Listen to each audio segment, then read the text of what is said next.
शेतकरी मित्रांनो नमस्कार।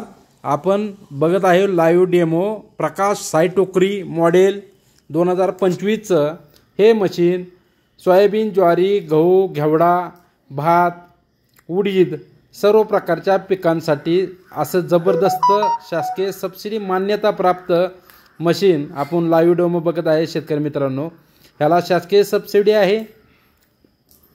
पूर्णपणे हे मशीन कितीही वलं असेल तरीही मशीन ही चालू शकतं।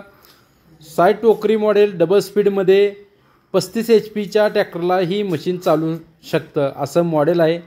साई टोकरी फोल्डिंग मॉडेल आहे। शेतकरी मित्रांनो त्याला तुम्हाला वलं कोणतेही पीक काढू शकता तुम्ही। आपला मोबाईल नंबरवर तुम्ही संपर्क करा। असेच नवीन व्हिडिओ बघण्यासाठी आपल्या चॅनलला लाईक, शेअर, फॉलो करा। डिस्काउंट ऑफर मध्ये आपला मोबाईल नंबर